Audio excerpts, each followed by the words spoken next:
Diyarbakır Yetimler olarak geçen yıl başlattığımız ve inşallah Allah-u Teala kısmet ederse geleneksel hale getirmiş olduğumuz ve sürekli yapacağımız yetimleri eğlendirme, yetimleri sevindirme adına yapmış olduğumuz bu piknik programını şu anda düzenliyoruz. Bir hayırsever vatandaşımızın katkısıyla kendisinin ve yetimlerin de organizesiyle inşallah bu işi yaptık. Şu anda çocukları getirmişiz buraya. Güzel bir şekilde sevin içerisinde eğleniyorlar, oynuyorlar, gülüyorlar. Bu da bizim onların bu sevinci, onların bu eğlenceleri bizi normal olarak yaptığımız şeylerden daha fazla mutlu ediyor. Çünkü onların sevinci bizim sevincimiz. Hatta bir sloganımız vardır. Yetim gülerse dünya güler sloganı çerçevesinde şu anda onu görüyoruz. Yani bu yetimlerin eğlenmesi, bu yetimlerin gülmesi bizi güldürüyor, bizi sevindiriyor. İnşallah bütün insanları da sevindirir.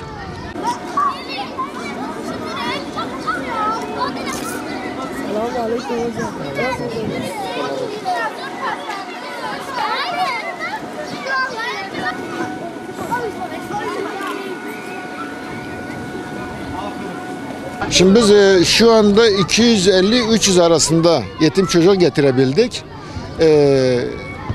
Daha da getirebilecek gelemeyenler de vardı. Geçen yıl mesela yaptığımız çalışmaları 450 civarında 400'e yakın çocuğu götürmüştük. Fakat bu sene hem okulların olması, halen devam ediyor olması, derslerin olmasından dolayı 200 ile 250 arasında çocuk geldi. Bunların bir kısmı zaten geçen yıl Sur olaylarında göç etmiş olan, o Sur mağduru olan ailelerdir. Evleri, barkları yakılmış, zor durumda kalmış ve mağdur olmuş olan ailelerdir bir kısmı. Sur'dan gelmiş ailelerdir. Bir kısmı da değişik yerlerdeki bu Güneydoğu'daki çatışma ortamlarından kaçmış, gelmiş olan ailelerdir, çocuklardır, yetimlerdir.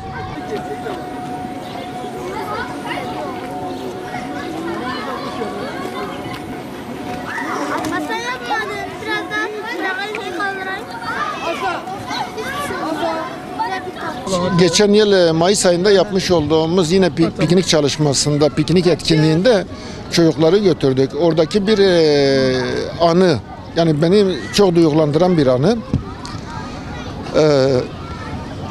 Çocuklar birbirleriyle konuşuyorlardı. İşte bir tanesi diğerlerine söylüyordu. 3 yıldır babam ölmüş ve bizi 3 yıldır hiç kimse pikniğe getirmemiş. O çocuğun duygusu bizi duygulandırdı. Yani o çocuksu duyguyla ve yetim oluşundan dolayı yapmış olduğu o konuşma, yani 3 yıldır babam ölmüş ve bizi 3 yıldır hiç kimse pikniğe getirmemiş. Allah razı olsun, yetimler bizi pikniğe getirdi deyişi o günden beridir hep beni duygulandırıyor. Bunu düşündükçe ve hatırladıkça duygulanıyorum. İnşallah işte o duygular, o çocukların sevincini devam ettirebilmek için bundan sonraki dönemlerde tekrar bunu geleneksel haline getireceğiz.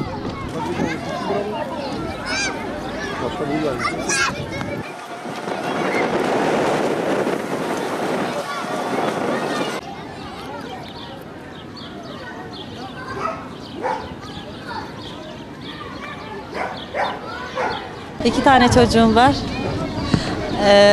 Etkinlikler çok güzel. Allah razı olsun inşallah. Çocuklarımız çok seviniyor. Çok güzel, harika. Allah razı olsun inşallah. Çok güzel biliyoruz. Vallahi çocuklarım daha önce öyle bir şey olmadığı için şey yapmıyorduk. Bu 2 yıldır yani bunun farkına vardık. Yani mutlu oldular. Çocuklar da çok mutlu oluyor. Öyle bir şey yaşamamıştık.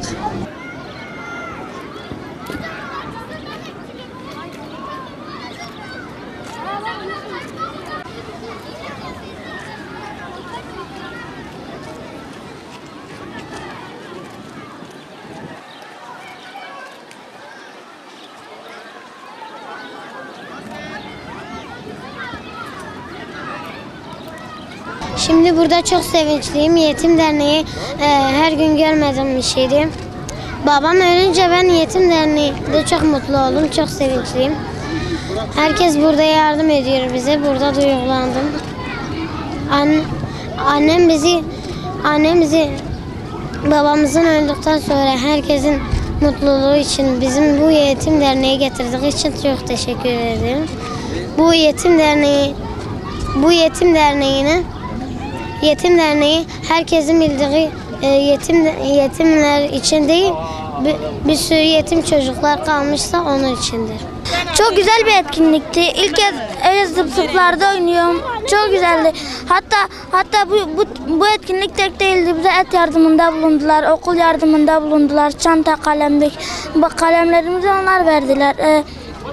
Kıyafet aldı, bayram kıyafetlerini onlar verdiler.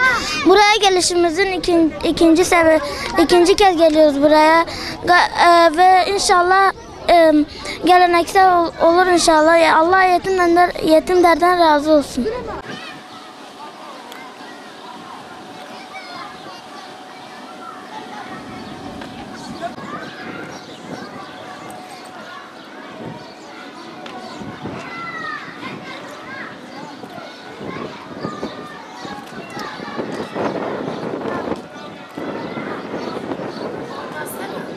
Çok mutluyum. Allah da onlardan razı olsun. Çok güzel bir etkinlikti. Allah onlardan çok razı olsun. Çok mutluyuz işte. Oynadık, yarışmalar yaptık, yarıştık. Güzel oldu. Her şey eğlenceli.